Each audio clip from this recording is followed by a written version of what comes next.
Amén, amén y amén. Aleluya. Así que Dios te bendiga abundantemente. Te saluda el pastor Javier Asfura de la Iglesia de Dios, edificando nuestra casa. Un placer, un honor, un privilegio saludarte desde la cabina de radio de Jesús FM, la 103.5, y de tu programa favorito, Conectados con Dios. Y estamos con el tema maravilloso de el regalo prometido. Amén. El regalo prometido. Mire, ¿cuántos de ustedes se acuerdan que le prometieron algo sus papás, sus tíos, sus abuelitos? Mire, yo me acuerdo que mi abuelito materno, el papá de mi mamá, estando pequeño, me dijo: cuando usted esté más grande, yo estaba niño, pero se me quedó en mi corazón esas palabras. Yo le voy a regalar un caballo blanco, me dijo, y ese caballo blanco usted se va a subir en él y usted va a andar feliz y va a andar galopando, y ya va a ver usted que va a ser un caballo hermoso que le va a regalar su abuelo. Mi abuelo murió hace algunos años y lastimosamente nunca llegó el caballo blanco. Papá y mamá, no prometan cosas. O tío, tía, abuelo, abuelo, usted que me está escuchando, no prometamos algo que no lo vamos a cumplir. Cuando tú le dices a un niño que le vas a prometer algo, aprenda a cumplirlo, por favor. Se me quedó en mi corazón esas palabras, y año con año yo esperaba ver a mi abuelo que entrara por ahí con un caballo blanco, porque era el regalo que siempre me lo había prometido. La Biblia no miente. Me encanta cuando Jesús dice: no soy hombre para mentir, ni hijo de hombre para arrepentirme. Lo que está escrito se cumplirá. El cielo y la tierra pasarán, mas mis palabras no pasarán, dice el Señor. Se cumplirá hasta la última tilde, hasta la última coma, y su palabra simple y sencillamente no caerá a tierra vacía. Traerá y formará y cumplirá el propósito por el cual sale de la boca de Jehová, nuestro Dios y nuestro Rey. ¿Qué dice la palabra del regalo prometido? Y yo quiero que vayas conmigo el día de hoy, por favor, al Evangelio según San Juan. Hoy vamos a tener bastante Biblia, y vas a entrar al Evangelio según San Juan, en el capítulo 1, los comienzos del apóstol Juan. Al apóstol Juan se le conoce como el discípulo amado. Es aquel que en la noche que iba a ser entregado a Jesús, en la cena del Señor, era el que se le recostaba a Jesús así en su pecho, en su regazo. Tanto era el amor. Es más, cuando escribe Juan en la primera, segunda y tercera carta, me encanta el lenguaje que utiliza, y dice: amados. Él es el que utiliza la palabra amados. Amados míos, hijitos míos, porque es un hombre lleno de mucho del amor de Dios. ¿Por qué? Porque él lo recibió de Jesús. Ese amor que él tenía era el producto de haber sido amado por Cristo como su Señor y su Salvador. ¿Qué dice el Evangelio según San Juan, capítulo 1, del regalo prometido? Y mire esto, qué precioso. En el principio era el Verbo, y el Verbo era con Dios, y el Verbo era Dios. Mire esta igualdad del Padre con el Verbo. Verso 2. Este era en el principio con Dios. Todas las cosas por Él fueron hechas, y sin Él nada de lo que había sido hecho fue hecho. En Él estaba la vida, y la vida era la luz de los hombres. La luz en las tinieblas resplandece, y las tinieblas no prevalecieron contra ella. Aleluya. Hubo un hombre enviado de Dios, el cual se llamaba Juan.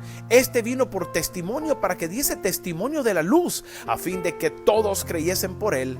No era él la luz, sino que él daba testimonio de la luz. Aleluya. Aquella luz verdadera que alumbra a todo hombre venía a este mundo. Aleluya. Lo estaba profetizando. En el mundo estaba, y el mundo por él fue hecho, pero el mundo no le conoció. Aleluya. A lo suyo vino, y a los suyos no le recibieron. Mas a todos los que le recibieron, a los que creen en su nombre, les dio potestad de ser hechos hijos de Dios. Aleluya. ¿Qué está diciendo el apóstol Juan? Para mí el evangelio de Juan es un evangelio bastante espiritual, contrario a los evangelios sinópticos de Mateo, Marcos y Lucas. La palabra sinóptico significa que se comparan y son bastante parecidos. Es el testimonio de tres personas visto desde el punto de vista y dirigido a un público diferente. Mateo le escribe a los hebreos, Lucas le está abriendo a los griegos, Marcos le escribe a los romanos. Y la epístola de Juan es una epístola universal para todo aquel que ha creído en Cristo como su Señor y Salvador. Es un lenguaje bastante espiritual. Pero en otras palabras nos dice el apóstol Juan: antes de que todo comenzara y antes que la tierra fuera creada, ya existía aquel que es la palabra, que es el verbo, es el logos. En griego es logos. La palabra estaba con Dios y la palabra era Dios. Esta palabra habla de Cristo. Jesús es el camino, la verdad y la vida. ¿Cuál es la verdad? Es la palabra de Dios. El logos de Dios es Cristo Jesús. Y cuando Dios creó todas las cosas, ahí estaba Jesucristo, ahí estaba la palabra. Todo fue creado por medio de Cristo y sin medio de Cristo nada se hizo. Amén. Es a partir de Cristo donde nace la vida. Jesús es la vida y también es nuestra luz, y la luz alumbra en toda oscuridad, y las tinieblas, la oscuridad, el pecado no puede destruirla. Esa es la introducción. Qué maravillosa la introducción que nos hace el apóstol Juan acerca de quién es Cristo. Me encanta la descripción que dice: el mundo necesita de la luz de Jesús. El mundo necesita resplandecer. El mundo necesita una esperanza. El mundo necesita salir de sus problemas, y esa luz está en Cristo Jesús. Amén. El verso 9 nos dice: aquella luz verdadera que alumbra a todo hombre venía a este mundo. Es algo del pasado, ya vino. El lenguaje que utiliza Juan está diciendo: venía a este mundo y ya se cumplió. Aleluya. Proféticamente Juan habló diciendo: la promesa que se nos había dicho desde el Antiguo Testamento se vino a cumplir hoy en nuestros tiempos. Esa luz, ese Hijo de Dios, ese logos, esa palabra vino al mundo para ser la luz verdadera, para ser la vida de todo ser humano. Y esa luz estaba en este mundo. Dios creó el mundo por medio de Cristo, pero la gente no le reconoció. Y termina el verso 12 diciendo: pero aquellos que le aceptaron, aquellos que creyeron en Jesús, aquellos que le reconocieron como Rey e Hijo de Dios, llegaron a ser hijos de Dios. Aleluya. Mire qué introducción nos hace el apóstol Juan, el discípulo amado de Cristo Jesús, el último en morir siendo un anciano a la edad de 90 y pico años. Fue exiliado en la isla de Patmos, frente a la isla entre Italia y Grecia, por la isla de Creta. Hay una isla llamada Patmos. Ahí fue exiliado.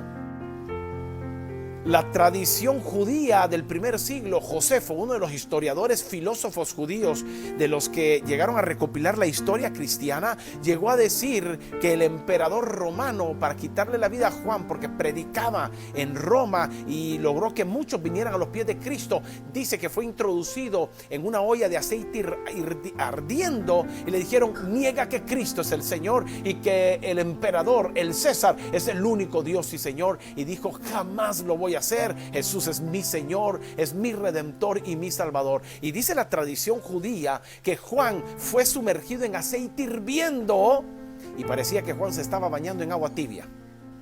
Dice que las llamas, el aceite hirviendo no logró dañarlo y la iglesia cobró fuerza. La iglesia empezó a cantar: gloria a Dios, aleluya, bendito el Señor. Sacan a Juan sin ningún rasguño y dice: este hombre no puede morir, lo vamos a mandar al exilio a la isla de Patmos. Lo vas a encontrar en Apocalipsis capítulo 1. Fue exiliado, ya siendo un anciano, ya siendo alguien en sus últimas fuerzas. Me encanta cómo el Señor se le revela, le presenta el Apocalipsis y los acontecimientos de los últimos tiempos. Este es Juan, el que escribe acerca de esa luz que venía al mundo y que vino al mundo, y los que le recibieron, a los que creyeron en él, se les dio la potestad de ser hechos hijos de Dios. ¿Sabes? Es de Jesús quien te estamos hablando, el regalo prometido. Toda la Navidad gira alrededor del personaje de Cristo. No te dejes engañar por las propagandas, por el mercadeo, por las promociones, por todo lo que se está dando. Mira, discúlpame, te estoy hablando de que hay salvación en Jesucristo como el Señor de nuestras vidas. Tú que me estás escuchando en el taxi, estás en el negocio, estás en una oficina, estás escuchándome en este momento, sabes, Cristo te ama. La Navidad fue creada para que la nación entera se vuelva a Jesucristo como su Señor y Salvador. La Navidad es el símbolo máximo de celebrar que hay un Dios en nosotros, hay un Dios en medio de nosotros llamado Emmanuel, que significa Dios con nosotros. Eso me recuerda a la profecía que hizo Isaías en el capítulo 7. Vaya conmigo rápidamente, por favor, para ir uniendo este rompecabezas profético hablando del regalo prometido. Y vaya a Isaías capítulo 7, por favor. Verso 13, si no me equivoco.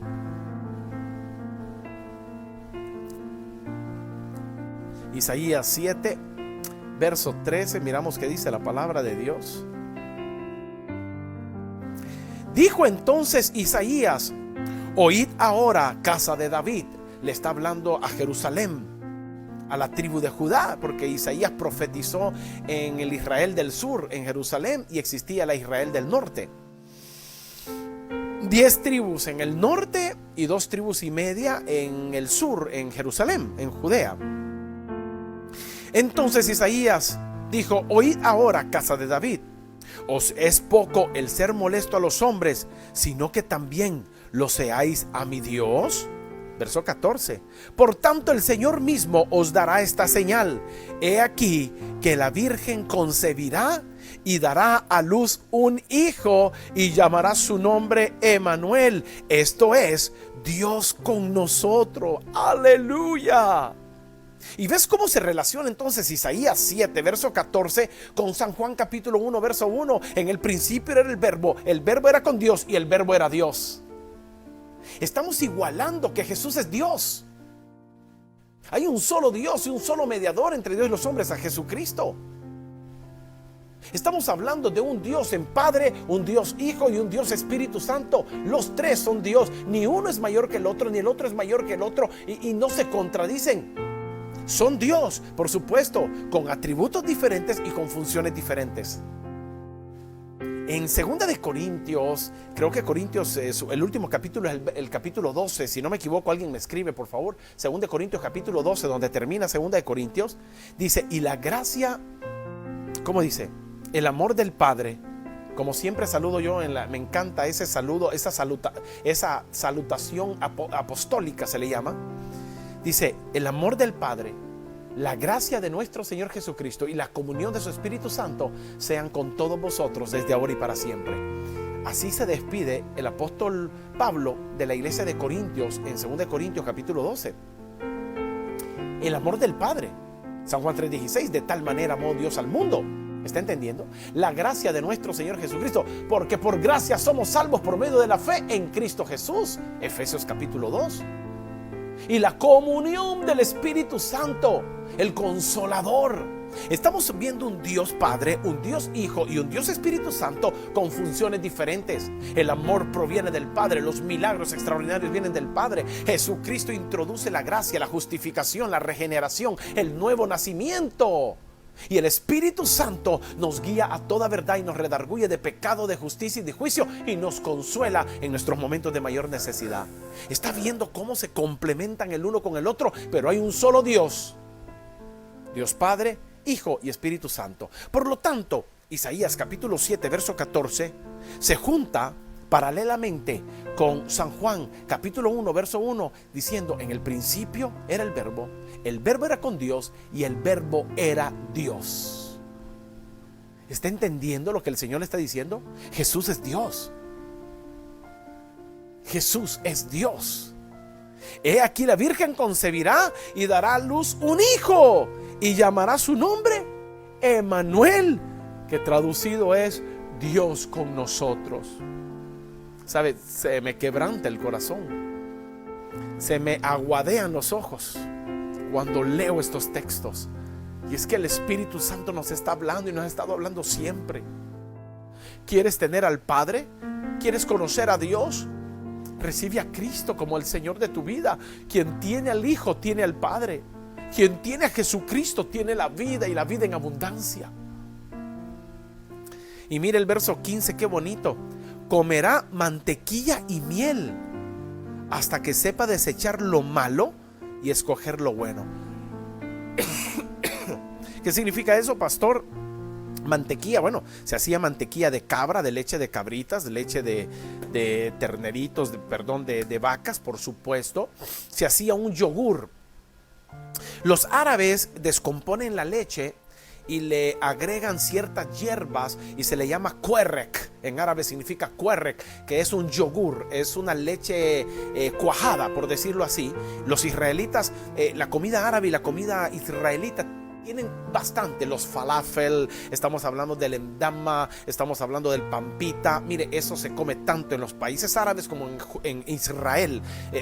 Mantenemos costumbres muy, el aceite de olivas, las aceitunas, es algo que se disfruta en la tierra de Medio Oriente, tanto los árabes como los judíos, se comparte mucho eso. Y comerá este yogur, comerá esta lechita rica y miel para sustentarse hasta que sepa desechar lo malo y escoger lo bueno, hasta tener una conciencia. Mire qué bien alimentado nuestro Señor Jesús, qué bonito, detalles hasta de lo que iba a comer. Isaías 740 años antes nos dice cuál era la dieta alimenticia de Jesucristo, Emmanuel, Dios con nosotros. Qué precioso. No sé cuántos de ustedes se están, hermano, nutriendo de esta palabra. Detalles que yo creo que nunca los habían escuchado en sus iglesias o ministerios. Lo estamos aprendiendo hoy aquí en el regalo prometido en Conectados con Dios a través de Jesús FM. Y mire qué precioso. Y si quiere, ¿sabe qué? Conectémonos con Isaías 60, verso 1. Vámonos rápidamente. Isaías capítulo 60, verso 1 en adelante. ¿Qué dice la Biblia hablando de Emmanuel, Dios con nosotros? Aleluya. Y dice el verso 1, 61. Levántate, resplandece, porque ha venido tu luz. Le está hablando a Sión, le está hablando a Jerusalén, le está hablando al pueblo de Israel. Levántate, resplandece, porque ha venido tu luz. Le está hablando proféticamente. Levántate, tu salvación ha llegado, Israel. Tu Mesías escogido, el regalo prometido ha llegado a ti, porque ha venido tu luz y la gloria de Jehová ha nacido sobre ti. Porque aquí que tinieblas cubrirán la tierra y oscuridad las naciones, mas sobre ti amanecerá Jehová y sobre ti será vista su gloria. Verso 3, cierro con esto. Y andarán las naciones a tu luz y los reyes al resplandor de tu nacimiento. Aleluya. Mire, hermanos, aunque usted no lo crea, Jerusalén es la capital del mundo. Tuve la oportunidad de ir en el 2017. Estuve 8 días en Tierra Santa y fue la experiencia de mi vida. Lastimosamente no pudimos tener un tour más grande, pero fue lo suficientemente para poder ser enriquecidos con la cultura, con las costumbres y con la presencia del Espíritu Santo en todo el tour que pudimos tener en Israel. Fue maravilloso. Y aquí nos damos cuenta, hermanos, de todas las costumbres, cómo la Biblia cobró vida estando en Tierra Santa, hermanos. Fue algo maravilloso realmente. Y me encanta, y cuando dice, y andarán las naciones a tu luz y los reyes al resplandor de tu nacimiento. Miren, hermanos, llegan cientos de miles de turistas todos los días. El aeropuerto de Israel, hermanos, es uno de los aeropuertos cayendo uno sobre otro, aviones, trayendo gente de África, de Brasil, de Sudamérica, de Europa, de Centroamérica. Mire, miles y miles de turistas alabando y glorificando el nombre de Jesús. Cristianos, protestantes, evangélicos, hermanos, metodistas, bautistas, adventistas, todos celebrando a Jesús, Rey de Reyes y Señor de Señores. Estar en Tierra Santa, se cumple Isaías 63, y andarán las naciones a tu luz y los reyes al resplandor de tu nacimiento. ¿Por qué? Porque Yeshua HaMashiach, Jesús el Mesías, nació hace 2000 años en la tierra de Jerusalén, en Belén de Judea. Y yo voy cerrando con esto. ¿Sabes qué es lo lamentable de todo esto? Si usted me está escuchando, y me encantaría saber sus comentarios y todas sus observaciones. Y si tiene preguntas, envíeme preguntas, por favor. Pero ¿sabe qué es lo más trágico?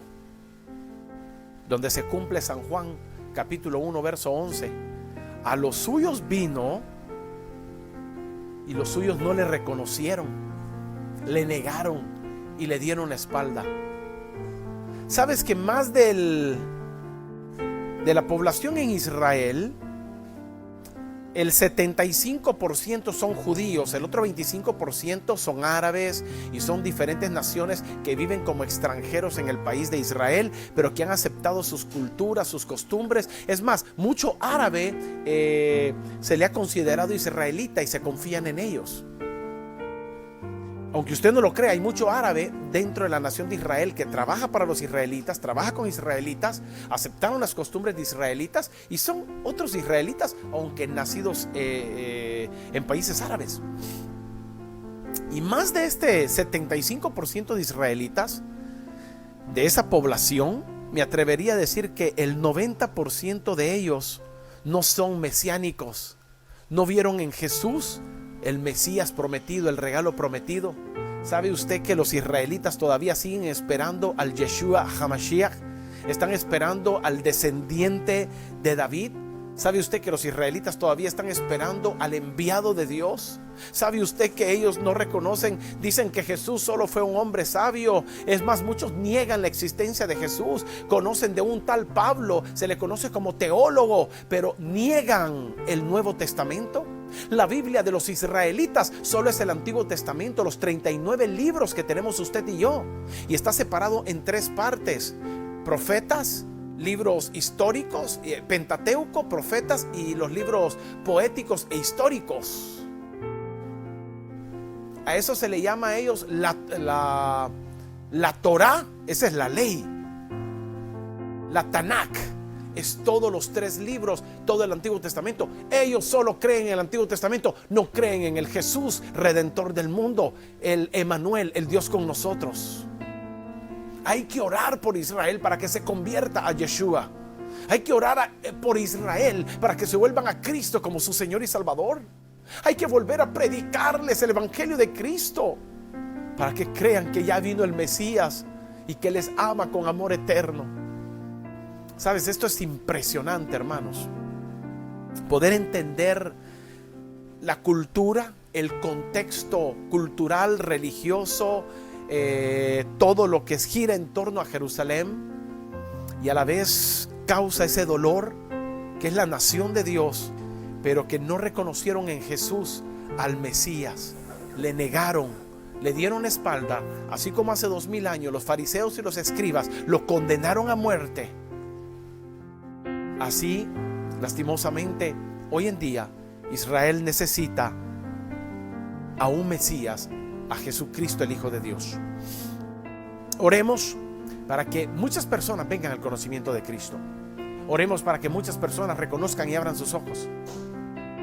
Hay un 10% de israelitas aproximadamente, no sé si ha cambiado las cifras, este dato lo recibí hace más de 2 años, creo que sí ha cambiado.